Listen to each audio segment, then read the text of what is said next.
नमस्कार, इन खबर में आपका स्वागत है। आरजेडी के वरिष्ठ नेता रहे और अभी हाल में पार्टी को अलविदा कहने वाले रघुवंश प्रसाद सिंह उर्फ रघुवंश बाबू का एम्स में निधन हो गया है। उनका कोरोना का इलाज चल रहा था। पहले पटना में इलाज हुआ, बाद में दिल्ली लाया गया था। बीच में वो ठीक हो गए थे, लेकिन शुक्रवार की रात एक बार फिर उनकी तबीयत बिगड़ी थी। फिर उन्हें वेंटिलेटर पर रखा गया था। डॉक्टरों के अथक प्रयास के बावजूद उनको बचाया नहीं जा सका। माना जा रहा है कोरोना की वजह से ही उनका निधन हुआ है। उनकी उम्र लगभग 74-75 साल थी। रघुवंश बाबू की खासियत ये थी कि वो प्रोफेसर रहे, गणित में पीएचडी थे, लेकिन समाजवादी पृष्ठभूमि होने के नाते वो बहुत ही सीधा, सिंपल, यूँ कह सकते हैं कि सादा जीवन, उच्च विचार में यकीन रखते थे। अभी जब उन्होंने आरजेडी छोड़ने को लेकर के हस्तलिखित चिट्ठी भेजी लालू प्रसाद यादव को, तो उसमें उन्होंने सिर्फ 3 लाइन की चिट्ठी लिखी थी और बताया था कि कर्पूरी ठाकुर के न रहने के बाद मैं इतने दिनों आपके पीछे खड़ा रहा, लेकिन अब और नहीं रह सकता, माफ़ कीजिएगा। और कार्यकर्ताओं से भी उन्होंने माफ़ी मांगी। उसके जवाब में लालू प्रसाद यादव ने भी उनको चिट्ठी लिखी हाथ से और कहा कि रघुवंश बाबू, आप ऐसा नहीं कर सकते। आप सिर्फ हमारे राजनीतिक जीवन के ही साथ ही नहीं रहे, बल्कि सामाजिक, राजनीतिक, पारिवारिक हर मुद्दे पर मैं आपसे सलाह लेता रहा हूँ। आपकी तबीयत ठीक नहीं है, आप जल्दी स्वस्थ हों और स्वस्थ होकर के आएँ, फिर हम आपसे बात करेंगे। बस इतना समझ लीजिए कि आप कहीं नहीं जा रहे हैं।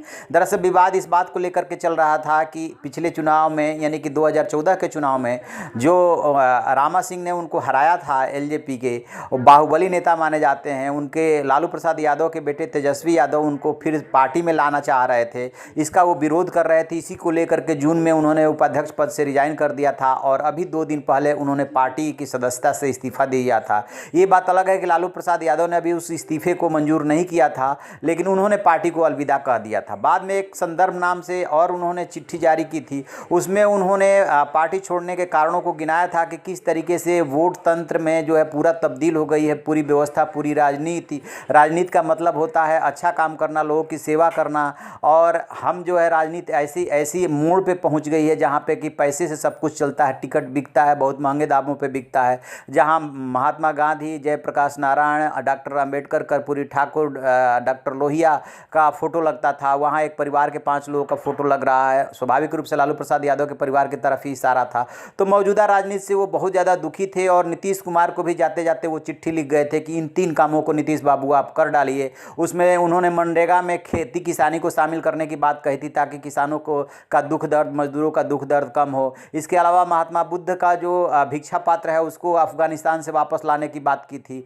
और वो चाहते थे कि नीतीश कुमार जो है कुछ करे। वैशाली चूँकि दुनिया का पहला गणराज्य था, इसलिए ये कहा था कि 26 जनवरी को वहीं पे जो है राज्यपाल को या मुख्यमंत्री को जो है झंडा फहराना चाहिए। चूँकि 26 जनवरी को जो रिपब्लिक डे होता है उस पर राज्यपाल फहराता है, तो राज्यपाल को फहराना चाहिए ताकि दुनिया को ये संदेश जाए कि ये पहला गणराज्य है। तो ये उनकी अंतिम इच्छा थी।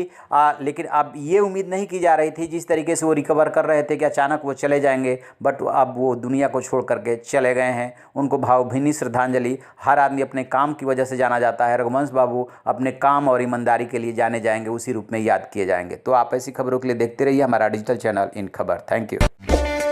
इन खबर चैनल को सब्सक्राइब करें